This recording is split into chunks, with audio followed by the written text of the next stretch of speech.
Beyond the Headlines, where we break down today's local news stories with our very own reporters. Today's big stories are some art installations going up in downtown Peoria to work on beautifying the area. Plus, we're talking about parking in downtown Bloomington as the city decides to get rid of a parking garage located in the heart of downtown. And then we'll take a look at this year's nursing student class for OSF Healthcare, learn what record they are close to breaking. But our first story, local story for today, is downtown Peoria getting 2 new murals.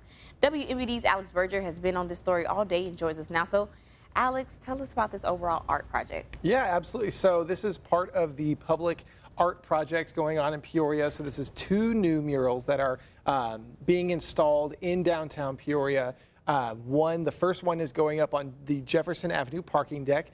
It is by Bob Duchette. He is a local animator. He works in the animation field.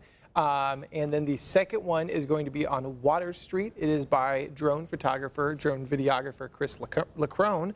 And it will be a vertical mural, but it's just kind of an overall public art campaign here in downtown Peoria. So, well, how exciting. So why are we seeing more public art in downtown Peoria? Yeah, so we're seeing more art in downtown Peoria, public art, to kind of, it's more than a beautification process. I've been told it is a transformation process. So instead of just putting art here and there, this is something to where they want to see drivers who go downtown, drive downtown to see something that is nice, that kind of changes their day. Let's say they drive downtown, and I've been told, if you look at grayscale buildings the whole time, then you're not going to see the same kind of thing as if you were to see a nice piece of art. If you were to see a nice mural, it kind of changes your day, changes your mood. So it's part of a lot of different public art projects going on right now.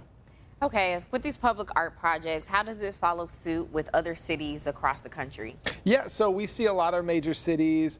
Obviously, major cities like New York, Chicago have a lot more space than Peoria to do public art. But, kind of the medium-sized cities like Peoria, we see a lot of space used for public art to make sure that there is just enough balance of actual cityscape and then also regular public art that people can see if they're walking. They can see if they're driving as well. So it's kind of to make the city more vibrant.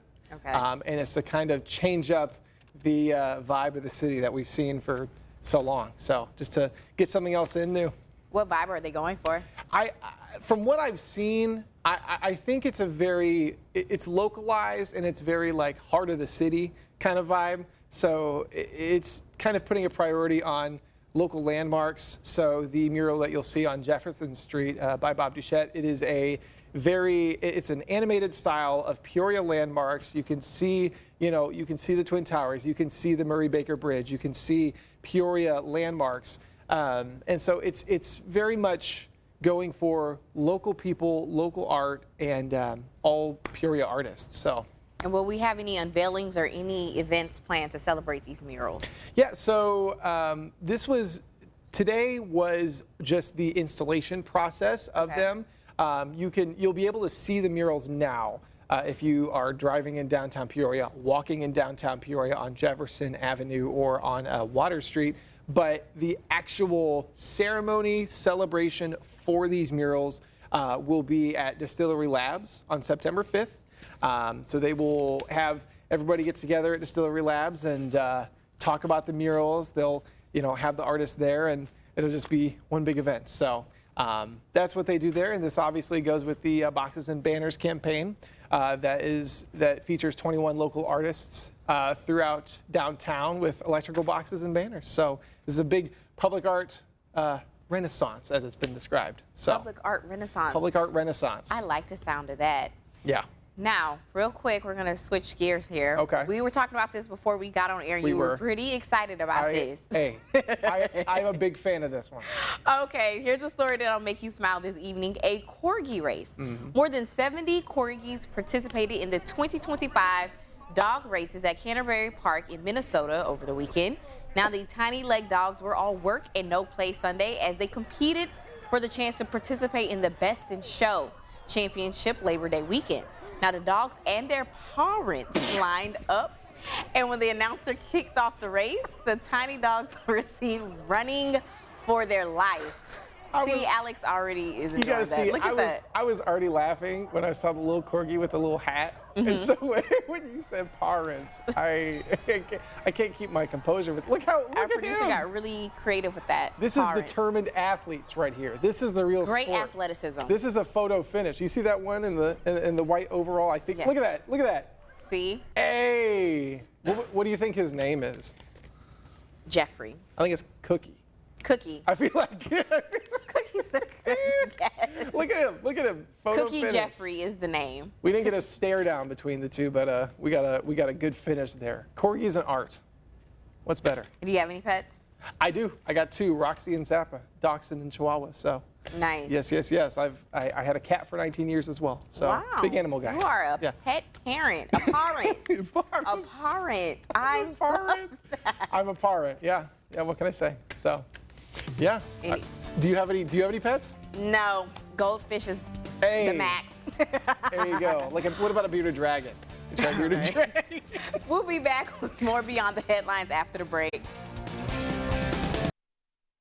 Welcome back to Beyond the Headlines, where we speak with our reporters about the local stories that matter to you. Now, our second story for the day, the Market Street parking deck will be closing after more than 50 years. WMBD's Austin Feeman has been covering this story all day, and so he joins us now. So, Austin, can you tell us what is happening to the garage and what will take its place? Yeah, so the Market Street parking garage has been there for over 50 years, and unfortunately, the city cannot upkeep it anymore. They told me that it would take $300,000 to $400,000 to revamp the parking garage. And right now the city just does not have that money. So they are deciding to close down the parking garage. Now, in its place is to be decided, but there's some talks about Connect Transit building a new transfer station there. Okay. What this will entail, we don't know yet. But there will be some parking spots that will be made available there, just not as many as were at the original parking garage. Well, losing a parking garage will have a great impact. So how will this impact the parking downtown? Yeah, so right now, parking downtown it's shifting, let's say. There's not spots disappearing, there's not more spots, they're just moving locations. So with the Market Street garage closing, there's a lot more parking around downtown Bloomington that's opening up. Some by the BCPA. There's about 200 spots out there for 24-hour parking, so you can park there all day, have a good day in downtown Bloomington, and then, go back and you're all good. So there's some more spots opening up, and also with the Streetscape project, that project is going to open up some more parking spots in downtown. Instead of that sideways parking, they're going to add, or instead of the vertical parking, they're adding the sideways parking, which is going to allow for more spots to be on the streets of downtown Bloomington. I know you've also been following the Streetscape project. So are these together or these are separate projects? So these are not the same project, but they are kind of working in tandem. So with the Market Street garage closing, it is going to affect the Streetscape project, and it is in downtown Bloomington. So it is part of that project. They're just not officially together. So right now with Streetscape project, they're working on that one part. I would think it was 300 to 600 blocks of North Main right now. Market Street is not too far away from there, and that garage is literally 1 block away. So it's pretty close together, but it's not necessarily the same project. Did they say when they plan on, I guess, the demolition for this Yeah, garage? so right now we don't know very much. All we know is that it will be closing officially on Friday. This coming Friday, that's August, soon. yes, very, very soon. August 22nd is when it will be closing. And that is coming up real soon. That is Friday. Okay.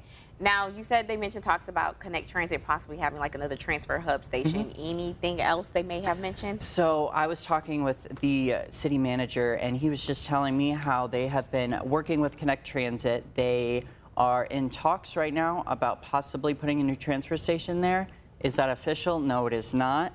But that is what has been in the talks, and Connect Transit is working with the city of Bloomington to kind of figure out what they're going to do exactly with that space after it's been torn down. Do they have a time frame when we may learn of more updates after Friday? So I'm assuming after Friday we'll hear some more in the coming weeks about what they're planning on doing with it. But right now in this moment, all we know is that it's closing down on Friday, and there's some talks with Connect Transit about what will go there. All right, well, thank you, Austin. We're going to switch gears just a little bit. We're going to talk about some robots. Ooh. Now, the World Humanoid Robot Games wrapped on Sunday in China. More than 500 humanoid robots competed in 3 days of multi-sport competition and were represented by countries including the United States, Germany, and Japan. The humanoids participated in soccer, 5x5 relay races, boxing, and more. This is terrifying. Terrifying, interesting, Yeah. confusing. I liked the clip where he fell down and that one. Yes. I like how they fall down and they can't get back up. I saw one clip earlier where I guess they overheated and they were fanning them with like a cardboard box or something. And I was wondering, if we built these magnificent robots, where's the fan? You know, why were we manually? Like, we need some way to cool it down. It's a robot, for goodness sake. And look how it's running too.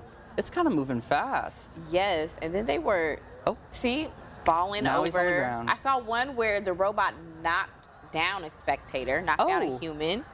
That's not good. And then they just kept falling during this soccer game. So if I ever encountered a robot like this, I would run as far away in the other direction. Right, Especially we wouldn't be in the same frame because I'd be far ahead. I'm not interacting with one of those things. Absolutely not. All right, well, Austin, thank you for joining me today talking about a parking garage closing down on Friday and robots racing against each other. We'll be back with more Beyond the Headlines after the break.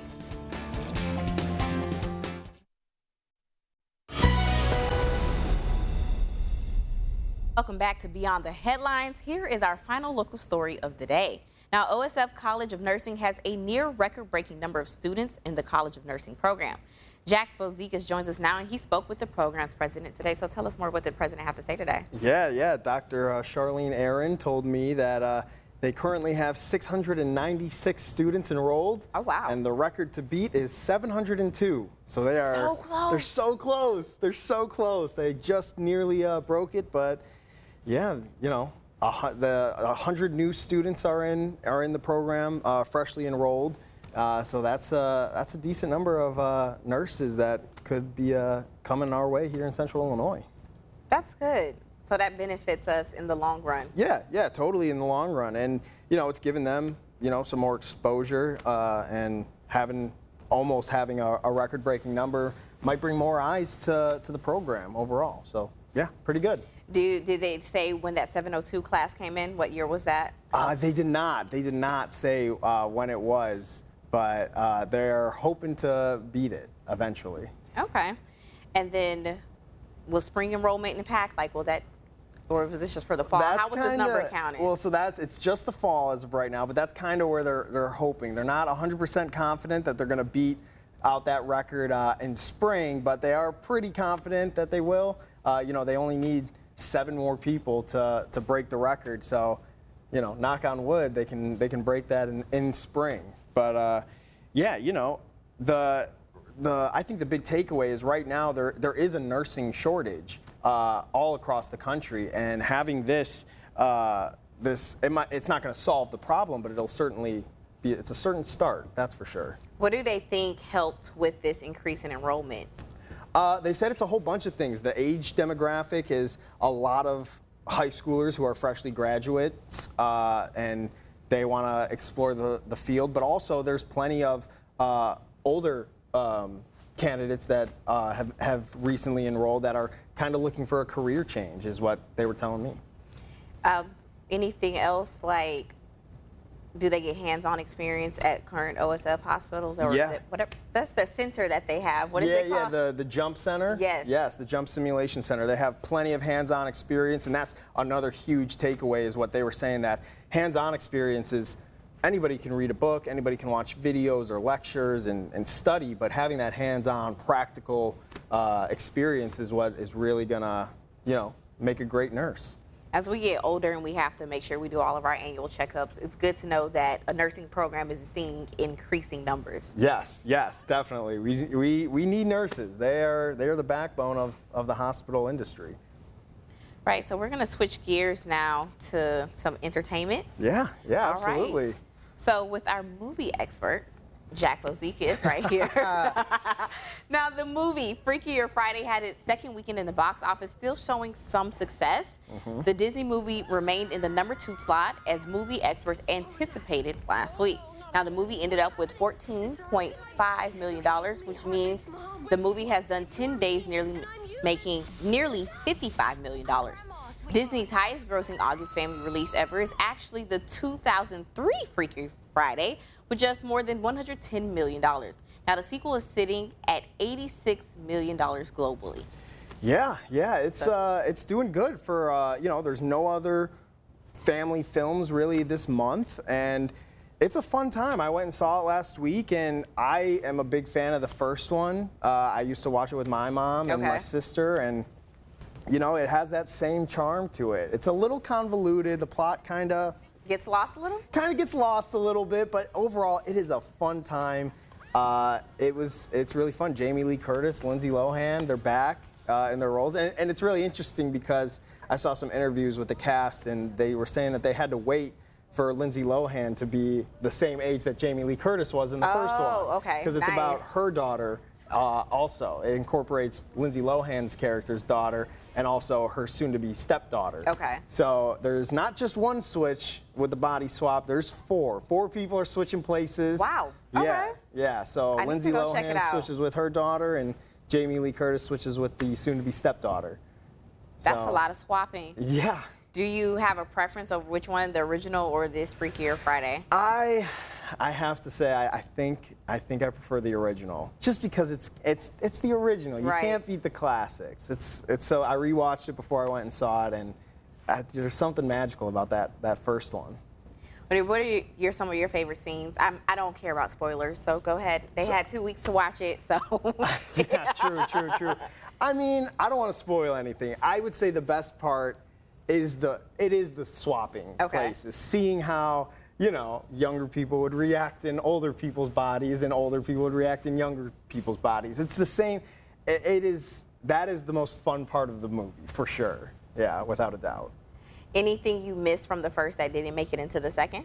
There was no. There was a lot. The band from the first one was in it. A lot of the same minor characters from the first one made little cameos or guest appearances in this new one, and yeah, it's a lot of fun. I really think if you like the first one and it's kind of has that nostalgia feel for you, you should go see this one in the theaters. I don't think you'll regret it. But if it's not your cup of tea, if the first one wasn't really for you, you might want to wait for it to come out on streaming. Okay, and before we go, any other movies you're looking forward to seeing? Yeah, next month the new Conjuring film comes out, kind of kicking off the fall movie season, the horror season, and I'm looking forward to that. I think that's going to be scary, and I don't know how I feel about that, but I think it should be good. I'm hoping. Okay, you are a movie expert, so how can we listen or see more of your takes? Absolutely. You can catch my takes every Sunday morning in the WMBD News Sunday Morning Show. I have a segment called Jack in the Box Office, where I break down the box office of the week and talk about a movie that I watched. All right. Well, Jack, thank you for joining, and thank you all for watching today. We discussed art installations being placed around downtown Peoria, and Bloomington is getting rid of the Market Street parking garage, but has plans to keep parking accessible. And lastly, we discussed how this year's OSF College of Nursing class is close to being the largest in its program history. You can find all these stories and more over on our website, ciproud.com. For breaking news and weather updates 24/7, log on to ciproud.com and download the free CI Proud to Go mobile app.